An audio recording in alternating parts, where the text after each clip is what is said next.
Antes de la fiesta de la Pascua, sabiendo Jesús que había llegado la hora de pasar de este mundo al Padre, y habiendo amado a los suyos que estaban en el mundo, los amó hasta el extremo.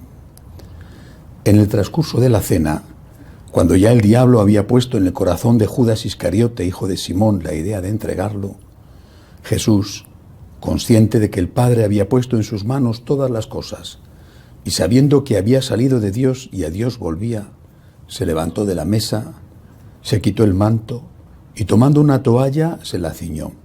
Luego echó agua en una jofaina y se puso a lavarles los pies a los discípulos y a secárselos con la toalla que se había ceñido. Cuando llegó a Simón Pedro, éste le dijo: Señor, ¿me vas a lavar tú a mí los pies? Jesús le replicó: lo que estoy haciendo tú no lo entiendes ahora, pero lo comprenderás más tarde. Pedro le dijo: tú no me lavarás los pies jamás. Jesús le contestó: si no te lavo, no tendrás parte conmigo. Entonces le dijo Simón Pedro: en ese caso, Señor, no solo los pies, sino también las manos y la cabeza. Jesús le dijo: el que se ha bañado no necesita lavarse más que los pies, porque todo él está limpio. Y ustedes que están limpios, aunque no todos. Como sabía quién lo iba a entregar, por eso dijo: no todos están limpios. Cuando acabó de lavarles los pies, se puso otra vez el manto, volvió a la mesa y les dijo: ¿comprenden lo que acabo de hacer con ustedes? Ustedes me llaman Maestro y Señor, y dicen bien, porque lo soy.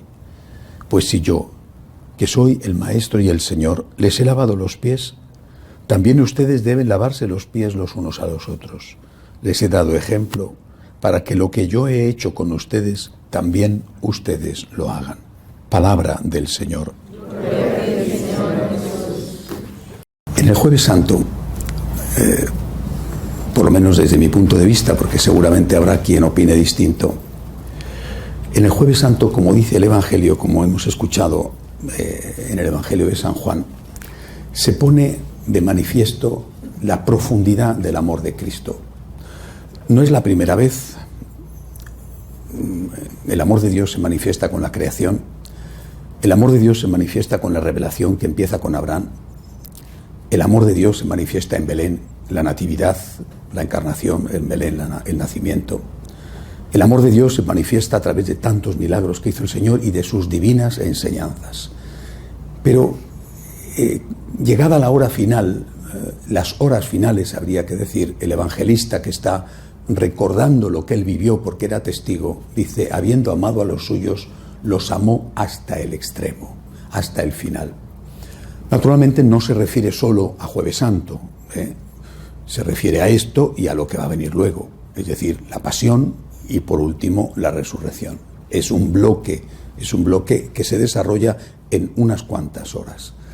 Pero ya ese extremo, ese amor hasta el final, se pone de manifiesto aquí, en el Jueves Santo. No podemos pensar que el culmen del amor de Dios se manifestó solo con su sangre derramada.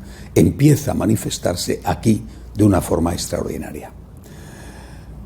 Y lo hace en esta noche de Jueves Santo con tres cosas también extraordinarias. La primera de ellas es el mandamiento nuevo, representado con este símbolo de lavar los pies a los apóstoles, el mandamiento nuevo. Este mandamiento nuevo, que el Señor va a decir explícitamente que es nuevo, es decir, que no es los mandamientos de Moisés, y que va a decir además que es su mandamiento, que es el mandamiento que Él impone, y que es un mandamiento y no un consejo, este mandamiento es ya un acto de amor extraordinario. Quisiera que empezáramos viéndolo así. No estamos, por lo tanto, ante una opción, lo puedes hacer o no, sino que estamos ante algo que es una obligación impuesta por Jesús a aquellos que quieren seguirle. El que no quiere seguirle, naturalmente, no tiene este mandamiento. Tendrá, si son judíos, los del decálogo de Moisés; si no son judíos, el de su propia religión, o si no tienen ninguna religión, pues los que ellos quieran tener, que serán las leyes civiles que tienen que intentar no vulnerar. Pero para un católico, Esto es un acto de amor de Dios, de amor extraordinario, que es, siendo una obligación, algo que tenemos que acoger como un don. ¿Por qué hay que insistir en este punto? Porque vivimos en una época ácrata, en una época anarquista. El concepto de libertad, que es un concepto maravilloso, una de las cosas que anhela todo ser humano, la libertad, en nuestra época, ya desde hace años, ha degenerado. Libertad es libertinaje. Libertad es libertinaje.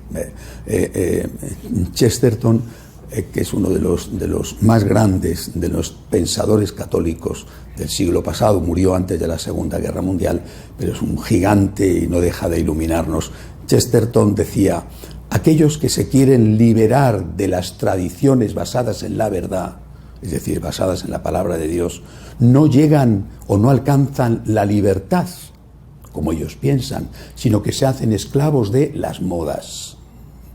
Es decir, en nuestra época, teniendo en cuenta que nos dicen que si no tenemos normas morales vamos a ser de verdad libres, bueno, pues en nuestra época lo que vemos es que la gente es esclava y profundamente esclava, mucho más que sus mayores, con todas las consecuencias de esta esclavitud. Pienso, por ejemplo, la esclavitud del sexo, la pornografía,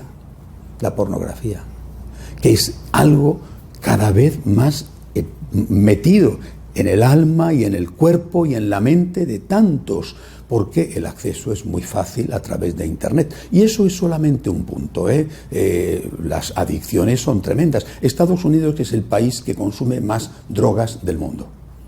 Dirán, bueno, es que son mucha gente. Son mucha gente, sí, por supuesto, pero podía ser mucha gente y no ser consumidores de drogas. Y así el resto de las cosas. Estamos con generaciones y generaciones de jóvenes que teóricamente están muchísimo mejor preparados que sus mayores y que sin embargo tienen grandes dificultades no solo para abrirse camino en la vida porque no encuentran empleo, sino porque en realidad son muchos, no todos, afortunadamente no todos, pero sí son muchos los que no quieren un trabajo. Lo que quieren es un sueldo, que son cosas distintas. No quiero trabajar, lo que quiero es ganar un dinero. Para eso tengo que trabajar, pero yo trabajar a mí no me importa tanto, lo que quiero es un sueldo. Y repito, hemos destruido nuestros jóvenes y los hemos destruido diciendo que las normas son malas. Las normas morales son malas y, por supuesto, las normas legales, las leyes civiles, son también coercitivas y hay que ir haciéndolas cada vez más flexibles. Como consecuencia, nos encontramos de forma paradójica con que la sociedad se defiende de esta acracia moral poniendo unas leyes cada vez más restrictivas. Hay cámaras por todos los lados. Te están filmando continuamente.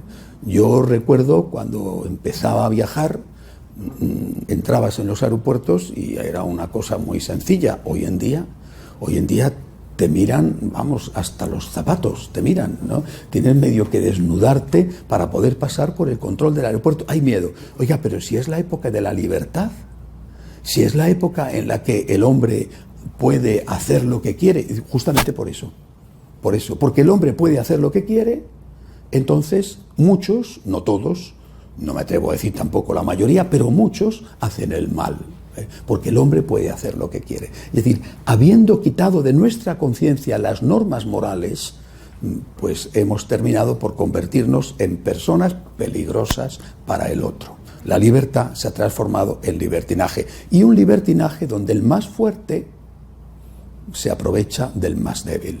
En todos los sentidos, no me refiero solo al rico, me refiero, por ejemplo, al joven o al que tiene poder a veces físico, al mayor de edad sobre el menor de edad. Es decir, es una sociedad cada vez más agresiva y paga esa agresividad el que menos capacidad tiene, bien sea económica, bien sea física, por su sexo, si es una mujer a veces con respecto al hombre. Esto es consecuencia de ese desarme moral en que nos han metido desde hace décadas. Por eso, primera cosa, Jueves Santo, ley, mandamiento, insisto, mandamiento, no consejo, mandamiento del amor imitando a Cristo. Amaos unos a otros como yo os he amado. En el cómo está el referente. Tengo que amar como Cristo, tengo que imitar a Cristo, y esto es para mí un deber. Y considero esto como un acto de amor. Las normas morales son buenas. Tendríamos que hacer, para salvar la sociedad, tendríamos que hacer una conversión colectiva, empezando por hacer esa conversión nosotros los católicos, y transmitir eso a los niños, a los que dependen de nosotros. Las normas son buenas.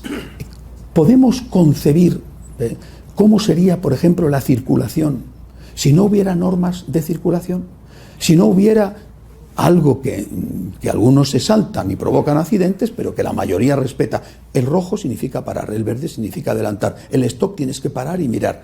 Podríamos concebir lo que sería salir a la calle, no ya los atascos de tráfico de esta ciudad, que estoy viendo que igualan a otros de Latinoamérica, famosos por sus colapsos de tráfico, por lo menos un día como hoy por la tarde, ¿verdad? Pero no es eso, es que el mundo sería una jungla donde la ley del más fuerte es la que impera.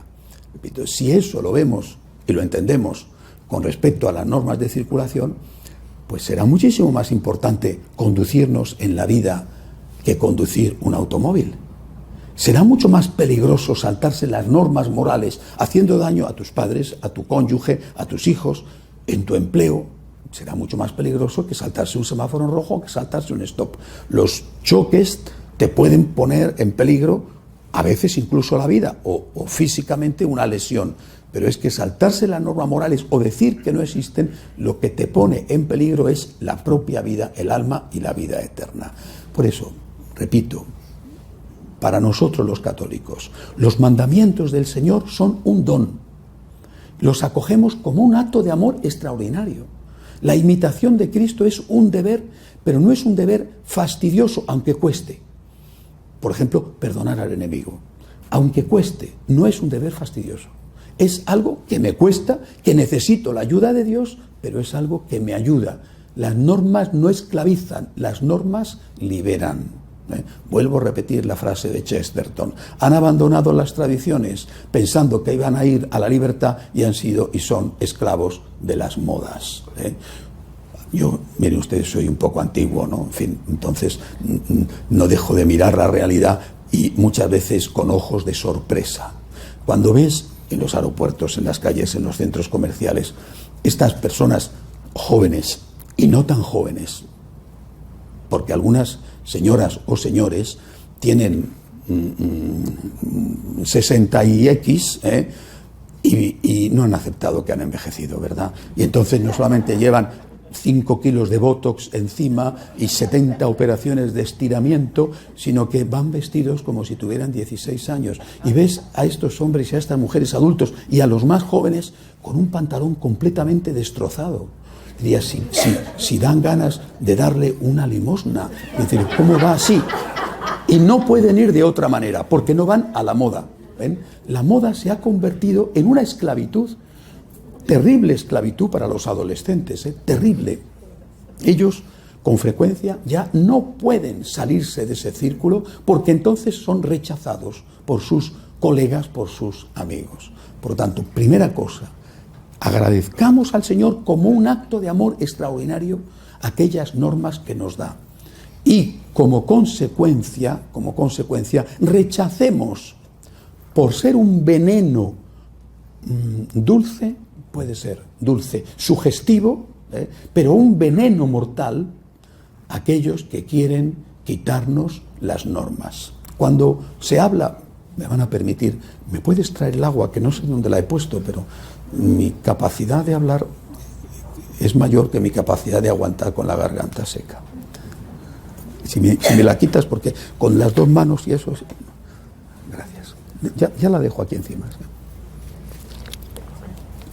Están haciendo un experimento. Llevan 50 años, casi 60, haciendo un experimento. Construir una nueva iglesia. Lo dicen ya claramente, sin ningún tipo de pudor, una nueva iglesia. Cuando ha ardido Notre Dame esta semana, uno, no voy a decir quién, ni la orden religiosa importante a la que pertenece, decía públicamente que se alegraba, fíjate tú, Solamente se ha alegrado él, seguramente, y los musulmanes radicales, que también han dicho que se alegran. Bueno, los extremos se ve que se juntan. Y que se alegraba porque es el símbolo de una vieja iglesia que desaparece. Fíjate. Bien, están haciendo el experimento de hacer una nueva iglesia. Lo dice el Papa Benedicto en su carta que acaba de publicar también esta semana. Vaya Semana Santa que vamos a celebrar teniendo esto delante de la mirada. Hablaremos de ello sobre todo en la meditación del viernes. ¿En qué consiste la nueva iglesia? En una iglesia sin moral, lo dice el Papa Benedicto, una iglesia sin moral. Sin moral. ¿Por qué piensan ellos? Yo no sé muy bien qué piensan, pero en fin, parece que piensan. Piensan que si no tenemos normas morales, la gente va a venir a la iglesia. Los jóvenes van a llenar los templos. Si les ofrecemos sexo, droga y rock and roll, no es que nosotros se los ofrezcamos, que algunos dicen que se los ofrecen también, las tres cosas, sexo, droga y rock and roll. Bueno, si la iglesia dice que eso está bien, pase lo que pase, oiga, pues en ese caso las multitudes de jóvenes van a llenar los templos. ¿Y por qué no están llenando los templos esas multitudes de jóvenes, pero los templos de los protestantes, que dicen que todo eso vale? Por ejemplo, los episcopalianos en Estados Unidos. Ayer, por ejemplo, sin ir más lejos, el arzobispo de New Jersey, de la capital del estado de New Jersey, el cardenal Tobin, ha hecho unas declaraciones diciendo que lamenta lo que dice el catecismo de la Iglesia Católica sobre la homosexualidad, que es un lenguaje demasiado duro y que le gustaría que fuera corregido. O sea, la nueva iglesia es la iglesia sin normas morales. Dice, pero vamos a ver, si Jesucristo repitió una y otra vez que había que amar al prójimo, que había que perdonar al enemigo, que tenías que ponerte en el lugar del otro, que tenías que ser capaz de, si alguien te pedía una milla, un favor, le dieras el doble. ¿Todo esto lo vamos a olvidar? ¿Es que acaso no dijo Jesús que la senda que conduce al cielo es estrecha y la senda que conduce al infierno es ancha y va cuesta abajo? Es decir, olvidar las normas morales es traicionar a Jesucristo. Pretender hacer una nueva iglesia partiendo de que la iglesia de Jesús, la iglesia de los apóstoles, la iglesia de la Santísima Virgen, la iglesia de los santos, es una iglesia anticuada, es traicionar a Jesucristo. Por eso, repito, hoy Jueves Santo, primera cosa que nos da el Señor, el mandamiento del amor, imitarle a Él con todo lo que eso significa. Y nosotros, que somos pecadores que transgreden las normas morales, no somos perfectos que las cumplen, sino pecadores conscientes de que somos pecadores que transgreden las normas morales, decimos, las normas morales nos ayudan, porque si no fuera por eso, haría el mal que hago más.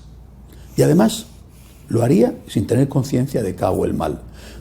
Si me salto un semáforo en rojo o voy a más velocidad de la que debo de ir, pues a lo mejor tengo mucha suerte y ni me ve la policía ni tengo un accidente. Vale. Pero si no hubiera semáforos o no hubiera límite de velocidad, seguramente, aunque no fuera ilegal, pero sí sería del mismo modo mortal. Es decir, tener normas nos beneficia y tenemos que darle gracias a Dios por ello.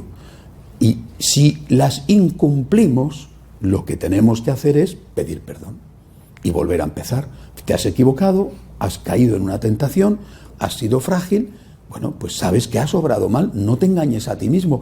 ¿Quién de nosotros puede decir que es absolutamente perfecto y que se confiesa por confesarse porque nunca tiene nada de que pedir perdón? Yo no he conocido nunca a nadie, yo desde luego no lo soy. Cuando me confieso de algo que es verdadero, no me confieso de faltas inventadas. Somos pecadores, pero somos pecadores que reconocemos que somos pecadores y le pedimos a Dios que nos perdone por ello. Y no queremos que nos engañen diciéndonos que echarnos un traguito de veneno es estupendo, porque a lo mejor nos lo tragamos pensando que es estupendo, pero nuestro estómago no entiende de esas cosas y simplemente protesta y nos va a venir las consecuencias.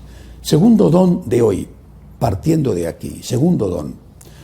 Los tres dones del Jueves Santo, ese amar hasta el extremo, culminan en el tercero, pero no se puede llegar al tercero sin el segundo y sin el primero. El primero, las normas morales. Segundo don, el sacerdocio. Bueno, de hablar del sacerdocio y hablar bien del sacerdocio, bueno, pues no parece fácil en este momento, ¿verdad? En ningún país, pero en Estados Unidos realmente hay una crisis tremenda. Crisis tremenda también, hablo dentro de los católicos practicantes, que ven a sus sacerdotes cada vez con más desconfianza. Bueno, ¿qué ocurriría si no hubiera sacerdotes?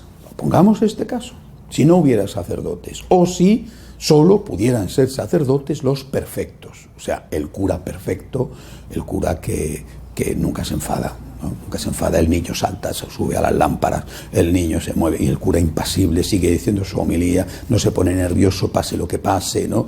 Alguno debe de haber así, alguno, ¿no? Yo desde luego no lo soy, ¿no? Pero en fin, alguno debe de haber, ¿no? Bueno, o jamás, o sea, el cura perfecto, ese sí puede ser cura, ¿eh? ¿Y dónde está ese cura perfecto? En fin, me gustaría encontrarlo, ¿no? O sea, no está. Pero hagamos otro ejemplo. Imagínense que para que una persona pudiera ejercer la medicina, ese médico tuviera que ser perfecto. Un buen padre o una buena madre de familia, un buen hijo, por supuesto, un buen esposo o una buena esposa, un buen ciudadano que paga los impuestos, que según lo políticamente correcto vota siempre al Partido Demócrata, porque votar al Partido Republicano es una cosa horrorosa para la mayoría de los políticamente correctos, ¿verdad? Bueno, es decir, el médico perfecto, ese médico perfecto, extraordinario, siempre sonriente, ¿dónde está? ¿Dónde está? Entonces, usted no lo encontramos. Es que yo tengo un problema, me duele aquí, necesito que me operen. No, pero no hay médicos, porque hay uno, me han contado que hay uno que vive allí en Iowa, lejísimo, ¿no? Es decir, pues me muero de aquí a Iowa, yo me he muerto en el camino, ¿no? Bueno, pues ¿qué dirías? Oiga, pues este cura, este médico, que no es tan bueno, en fin, es un hombre que tiene un poco de carácter y es una persona que tal, pero al fin es lo que hay, que me cure, porque si no, me muero. ¿Y por qué no aplicamos eso a los sacerdotes?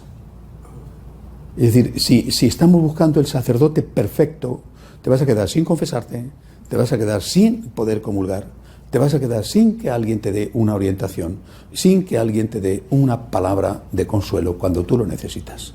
Porque no existe, esa es la cuestión. Es decir, una de las causas de la crisis vocacional es la durísima exigencia que los laicos ponen a sus sacerdotes, eso sí, para pagarles una miseria, ¿eh? O sea, el cura tiene que ser un espécimen que no existe más, no existe más. En las parroquias norteamericanas, me consta, porque ya saben que tenemos aquí varias, de las parroquias norteamericanas, los auxiliares parroquiales, las personas empleadas, ganan el triple de lo que gana el sacerdote, el triple. Y yo no entro a decir si ellos ganan poco o no, digo, ganan el triple, trabajan muchas menos horas. No hablo de que la cuestión sea pagar bien a los sacerdotes, hombre, que también tenemos que comer. Bueno, yo no me puedo quejar porque estoy bien alimentado, como se ve, pero al fin, tú dices que aquí hay algo que no funciona, ¿no? El pueblo que utiliza a su sacerdote no cuida a su sacerdote, no perdona a su sacerdote, no ayuda a su sacerdote y tiene siempre un montón de piedras preparadas, eso sí, para tirárselas al sacerdote en cuanto el sacerdote hace algo. Y no me refiero a los delitos espantosos de la pederastia, no me refiero a eso. En Estados Unidos ciertamente la cosa ha ido mal. El Papa Benedicto ha hablado en este documento trascendental, ha hablado de cuál es la verdadera causa y ha citado a Estados Unidos. Pero incluso en Estados Unidos es una pequeña minoría, uno solo es una catástrofe horrorosa, pero es una pequeña minoría. Oiga, en España han hecho una investigación, yo creo que bastante exhaustiva. El principal periódico español, por supuesto, come curas, se desayunan, todos los días se desayunan 4 o 5 curas y se quedan salivando del gusto, de la grasa y de la sangre. Bueno, pues ese periódico Come Curas, tradicional Come Curas, ha puesto una página para que pudiera haber denuncias. Bueno, muy bien. 49 denuncias, 59, no más, Pero bueno, es que en España desde hace 70 años han mirado casi desde los Reyes Godos, bueno, han mirado para atrás a ver, claro, no han podido consultar a los muertos porque pusieran denuncias, pero porque si hubieran podido lo habían hecho, pero en fin, de los vivos, los que han puesto denuncias, 69 denuncias, de las cuales 33 han sido verdaderas. 33 curas en 70 años o en 50 años en España, donde hay miles de curas. Vamos a ver, señores, seamos honestos, seamos de verdad sinceros y honestos. ¿De qué se trata? De ayudar a las víctimas, hay que ayudarlas. De evitar que haya nuevas víctimas, hay que evitarlo. Pero eso, que es verdad y que es un objetivo, eso no es la verdad. Ustedes lo que quieren es hacer daño a la Iglesia, eso es lo que ustedes quieren. Y sembrar por parte de los fieles la confusión, el desconcierto, el temor, el rechazo, el alejamiento de la Iglesia. Eso es lo que ustedes quieren. La práctica totalidad de los abusos a menores tienen lugar dentro de las familias y son papá, son el tío, el quinto esposo o cónyuge de la mamá, el primo, la mayor parte tiene lugar dentro de la familia. Eso no se cuenta. No se cuenta hasta que no sale alguna actriz en Estados Unidos que lanza lo del Me Too. Y entonces sale toda la basura que había en Hollywood, que eso sí, señalaban con el dedo a la Iglesia Católica y en lugar de señalar a la Iglesia Católica tendrían que estar señalándose con los 10 dedos a sí mismos. Destruidos los sacerdotes, simplemente se ha acabado la Iglesia. Esto es lo que busca el enemigo y por eso siembra en los fieles el recelo hacia los sacerdotes. El Señor, fíjense, el Señor consagró sacerdotes aquella noche a hombres pecadores que Él sabía que lo eran y que lo iban a ser. Hay dudas si Judas fue consagrado o no sacerdote.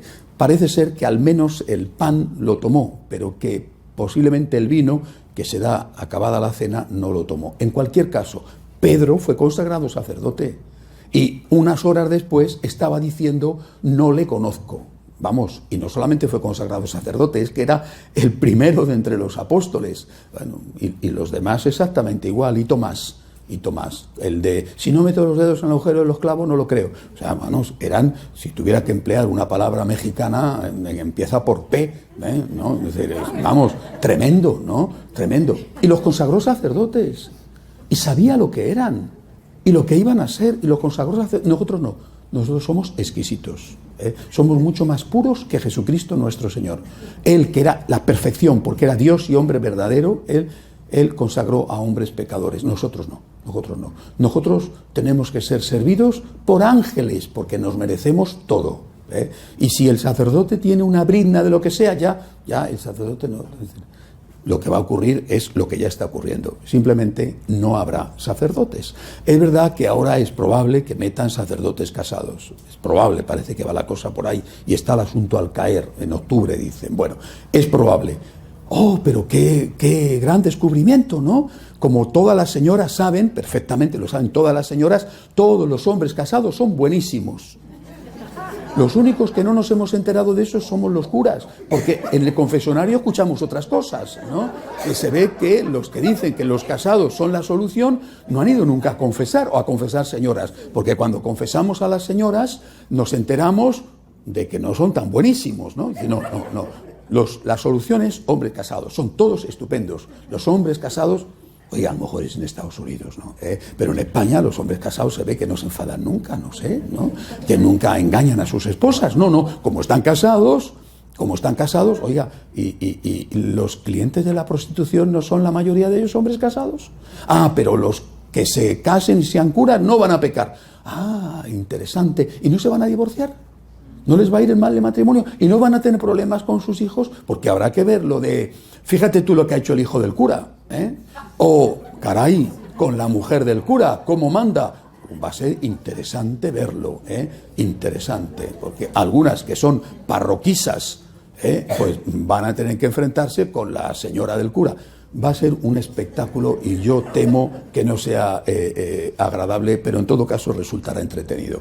Es decir, lo que nosotros no podemos hacer es ir más allá de lo que Cristo ha hecho.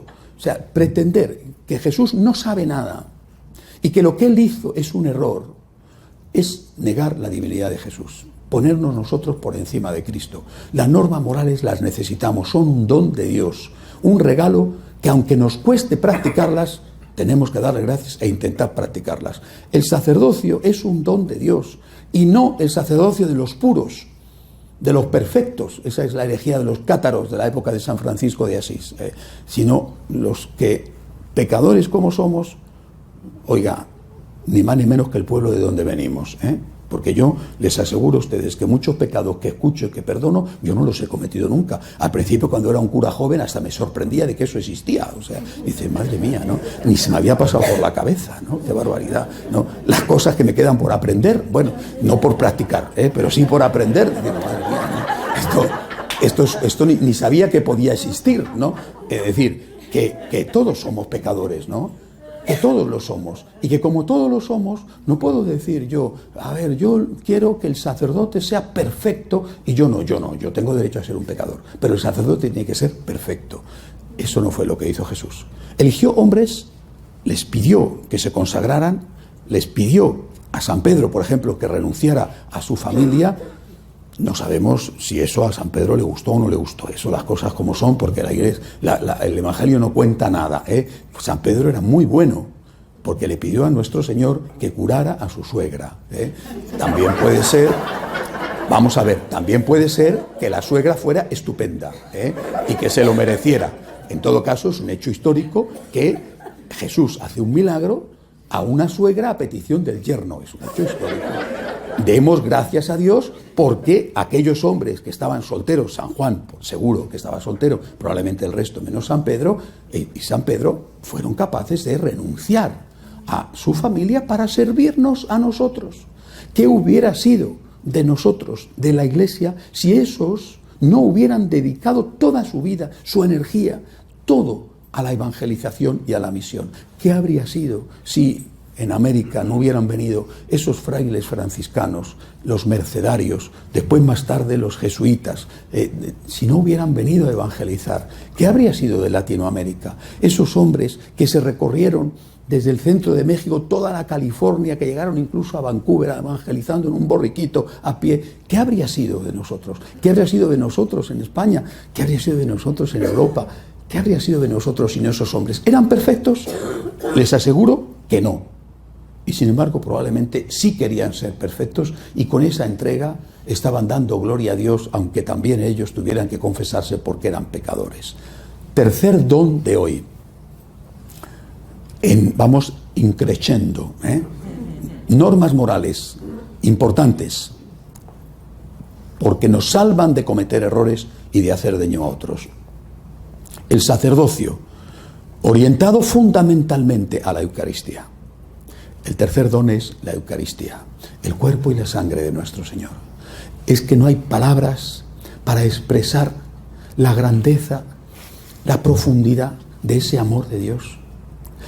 Imagínense ustedes, pónganse sabemos que es imposible hacerlo, pero imagínense y pónganse en la piel de la Santísima Virgen. No fue sacerdotisa, evidente, valía muchísimo más que todos ellos juntos, vamos, muchísimo más, no hay comparación, pero no fue sacerdotisa. El Señor no la quiso a su lado en la noche en que iba a consagrar a sus apóstoles como sacerdotes. Bueno, pero el hecho de que no fuera sacerdotisa no significa que no pudiera comulgar. ¿Se imaginan ustedes cuando la Virgen entendió?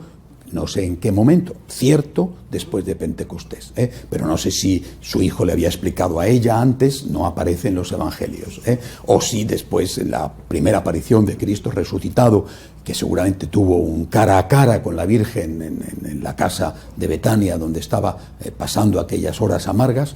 Bueno, pues allí seguramente en la madrugada del domingo, el sábado por la noche, ya el Señor se le apareció a su mamá para darle un abrazo y decirle: gracias a Dios que tú has estado aquí, porque eres la única de toda esta panda que ha creído. Bueno, pero aún así, pues hay que tener misericordia con ellos y hay que... ¿Se imaginan a la Virgen María lo que diría si no hubiera Eucaristía? Y no hubiera Eucaristía porque no hay buenos sacerdotes. ¿Qué diría? Ya, pero por favor, si eres un pecador es un problema tuyo y Dios te juzgará. Pero por favor, consagra. La Eucaristía nos convierte, cuando la recibimos, en, de nuevo, la Virgen María. Cuando la recibimos, es algo que nos transforma en un sagrario. Es la Virgen del Sagrario, es decir, lo llevamos dentro, es María de los 9 meses del embarazo. Es algo tan extraordinario que Dios nos ha concedido a los hombres y no se lo ha dado ni siquiera a los ángeles. Es algo que los ángeles envidian, si es que los ángeles pudieran tener envidia. Será una santa envidia, espero que ninguno sea envidioso. Pero los ángeles no tienen el acceso a la Eucaristía, nosotros sí. Es el cuerpo y la sangre de Jesucristo. Es lo más sagrado, lo más noble, lo más importante que nos haya podido dejar el Señor. Nada es comparable a esto. Su sangre derramada, que se actualiza cada vez que el sacerdote consagra, es el memorial, la actualización incruenta del sacrificio de la cruz, cada vez que el sacerdote consagra en la misa, y luego la Eucaristía, presencia real suya. Pero esa Eucaristía necesita ser consagrada por alguien. Ese alguien no es un santo, ese alguien no es un ángel, es un ser humano como cada uno de nosotros, con sus luchas para salir del pecado, con sus caídas, con su necesidad de arrepentirse. Y además, esa sangre y ese cuerpo del Señor presente en la Eucaristía tienen que ser comulgados por personas que están cumpliendo el mandamiento del amor, es decir, que están en gracia de Dios. Por eso, primero, las normas morales, para hacerte ver en qué te has equivocado, para ayudarte a que no hagas daño y a que no te hagas daño. Y porque haciéndote ver en qué te has equivocado, puedes pedir perdón y entonces entras en la gracia. Con el sacerdote que consagra, y tú en gracia puedes recibir el mayor de los tesoros posibles. Repito, póngase en el lugar de la Virgen. Y que llegara, por ejemplo, San Pedro y le dijera a nuestra madre, o San Juan, cuando ya han entendido lo que era la Eucaristía, imagínense que le dijera: no puedo consagrar, no soy digno, he traicionado a Jesús, estoy avergonzado, le he traicionado, le había dicho: mi vida daré por ti, aunque los demás te abandonen, yo no te abandonaré, he traicionado a Jesús, no soy digno.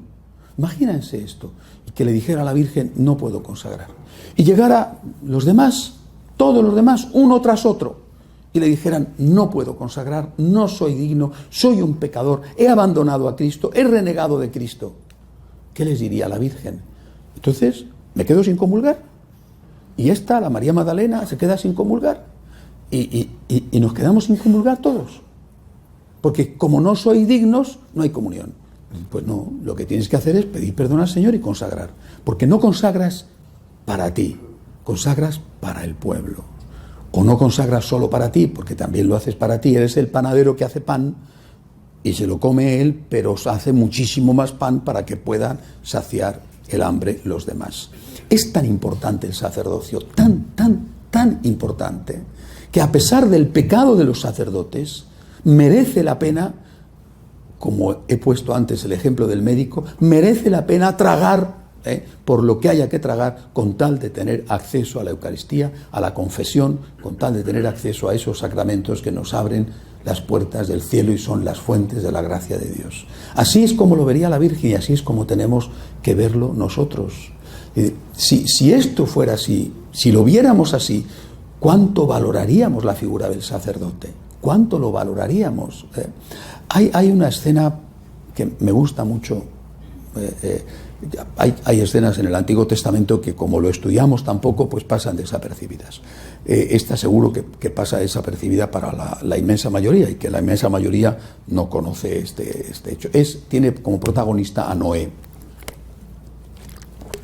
Cuando dice en la Biblia, el libro del Génesis, cuando ya bajan del arca, bueno, Noé, pues empiezan lógicamente a sembrar porque tienen que comer. Bueno, y entre las cosas que Noé siembra, un hombre inteligente del Mediterráneo, siembra una viña. Claro, ¿no? ¿Qué vas a hacer?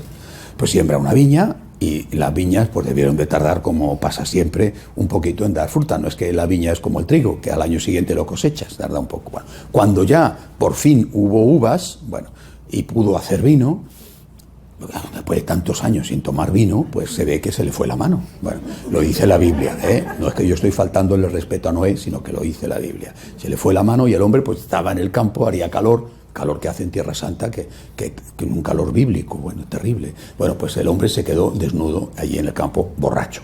Bien. Pasó uno de sus hijos, que tenían 3, no cuenta nada de las hijas, pero los 3 hijos de Noé, Sem, Cam y Jafet. Pasó uno de los hijos y vio a su padre borracho, desnudo, ¿no? Y se rió de su padre. Se rió de su padre, qué vergüenza, mi padre borracho, tal. A lo mejor diría, no lo sé, tanto que nos ha estado predicando que hay que hacer el bien, y tú fíjate, bueno, en cuanto puede se pega una borrachera, se queda aquí desnudo, qué obsceno, vale. Y se fue a buscar a sus hermanos, para que los 3 fueran a ver a su padre desnudo y reírse de él, los 3. Bueno, sus hermanos, él les contó, el padre está borracho, está desnudo en el campo, venid, venid, ven. Sus hermanos obraron de una forma muy distinta. Cogieron una manta, fueron con él hasta donde estaba el padre y, andando de espaldas para no ver a su padre desnudo, lo cubrieron con la manta y después le levantaron y le llevaron a casa. El padre estaba desnudo, el padre era un borracho, pero era su padre,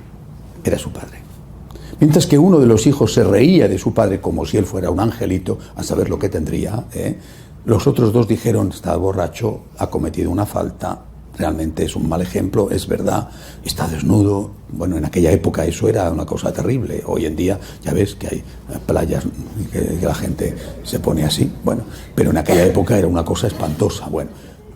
Pero es mi padre, y yo tengo que tapar sus vergüenzas, no airear sus vergüenzas.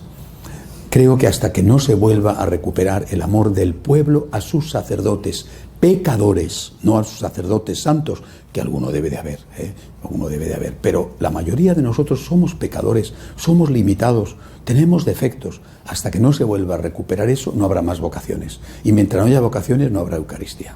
Y si la solución va a ser ordenar casados, pues puede ser que tengamos el problema de hoy corregido y aumentado. Es decir, como si el tema de la pederastia fuera el único problema que mancha a los sacerdotes. Repito, es una pequeñísima minoría los que cometen ese espantoso crimen y pecado. Bueno, como si ese fuera el único problema.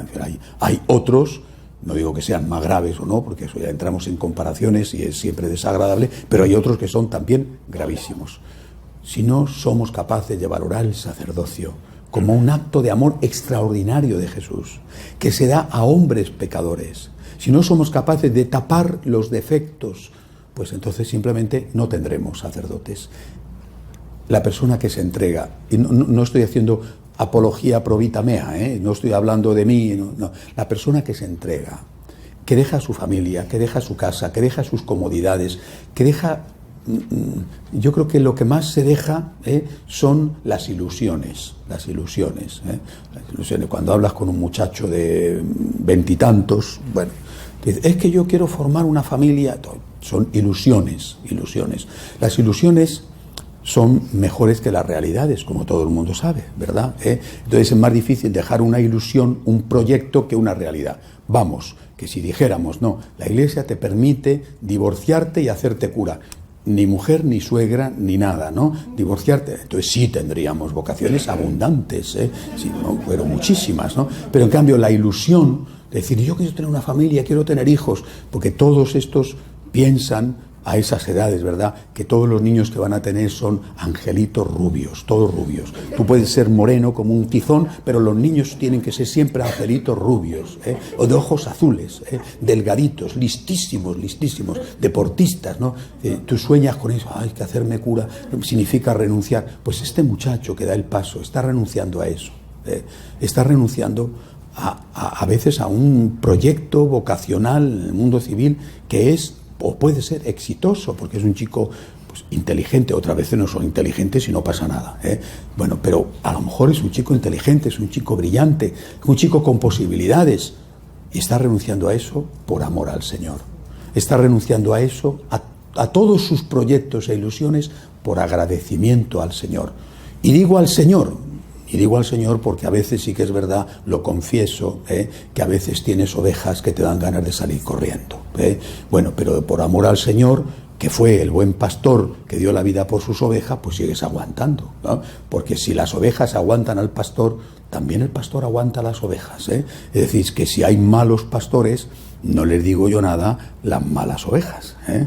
Que con razón dijo el Señor que iba a poner a unas a la derecha y a las cabras a la izquierda, es decir, que hay ovejas y hay cabras, ¿eh? Con todo lo que eso significa en nuestro lenguaje a la hora de entendernos, ¿verdad? Es decir, que todos tenemos que aguantarnos y que hasta que no se valore al sacerdote lo que hace, aunque sea un pecador, y mejor si fuera santo, fíjense, y si predicara bien, y de una cosa extraordinaria este señor, existen, de verdad existen. Bueno, pues el que lo tenga, que lo disfrute y que le cuide, ¿vale? Y el que no, que piense que gracias a ese zoquete que habla mal, que, en fin, todas esas cosas, puede tener la Eucaristía, que es el mayor don, el mayor regalo, aquel que no tiene precio y que por encima de cualquier cosa tenemos que soñar con tener.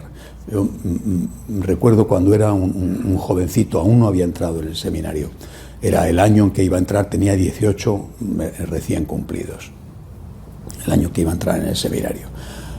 Y mis padres, no con mala intención, aunque no querían que me fuera al seminario, pero no lo hicieron con mala intención, teníamos una casa en el campo. Y allí no había forma de tener la Eucaristía, ¿no? Mi padre estaba en la ciudad trabajando, en Madrid, mi mamá, mi hermana y yo estábamos en la casa del campo pasando el verano. No había forma de ir a la Eucaristía. Mi papá venía el sábado, íbamos a misa el domingo, pero yo no podía vivir sin comulgar, no podía vivir. Y me iban dando todos los días, eran 2-3 horas de ida, 2-3 horas de vuelta. La ida era muy temprano, porque el pueblo estaba a varios kilómetros y tardaba eso en ir andando. Pero la ida, como era muy temprano, tenía un pasar. La vuelta hacía un calor, ese calor del verano en Castilla, que eso es penitencial absoluto, bueno, como el de Miami más o menos, ¿eh? O sea, que ustedes saben. Ni me lo planteé nunca dudé ir andando para comulgar, aunque hubiera tenido que ir descalzo. Pero es el Señor que está ahí, que me espera. Y yo no puedo pasar sin Él, y Él no puede pasar sin mí. Más gano yo, por supuesto, pero Él también me está esperando a mí. Tengo que andar 2 horas para acá y 2 horas para allá, o 2 horas y media, 5 horas para comulgar. Pues claro, pues qué cosas, ya digo, hubiera ido descalzo si hubiera tenido que hacerlo descalzo. Gracias a Dios nunca tuve que ir descalzo, ¿eh? Quizá eso es un decir, y a lo mejor descalzo con los pies sangrando tampoco hubiera podido ir, pero al menos lo hubiera intentado. Y en cambio nosotros tenemos al Señor al alcance de la mano, a la vuelta casi de la esquina, pendiente siempre de vernos en el sagrario para que le hagamos una visita, de que podamos ir a comulgar cuando queramos, y decimos, no tengo tiempo, estoy muy ocupado, o el cura me cae mal. Es el Señor. Repito, pónganse ustedes en el corazón de la Virgen María, en el lugar de la Virgen María, que ella, una vez que se hubo despedido su hijo, cuando en la ascensión subió al cielo, no tuvo otra forma, hasta el día de su asunción, hasta el día de su muerte, no tuvo otra forma de encontrarse con su hijo más que recibiéndole de nuevo en su vientre, aquel vientre inmaculado que le había llevado 33 años antes. Pues bien, eso para la Virgen fue lo más importante de su día, el mayor de los tesoros, y eso es lo que tiene que ser para nosotros. Demos gracias a Dios. Tendríamos que darle gracias de rodillas todos los días por sus mandamientos. Rechacemos la idea de que hay que quitar los mandamientos para hacer una nueva iglesia ácrata, donde no haya otras normas morales más que las que manda el tiempo presente. Ahora el tiempo presente dice que hay que luchar contra el cambio climático, y esas son las normas morales del tiempo presente. Mientras tanto puedes matar a un bebé que no ha nacido todavía, incluso cortándole el cuello nada más nacer, como en Nueva York. Es decir, bueno, las normas morales son un don, demos gracias a Dios. El sacerdocio es un don, demos gracias a Dios. Y por encima de todo, la Eucaristía es un don, demos gracias a Dios de todo corazón. De pie, por favor.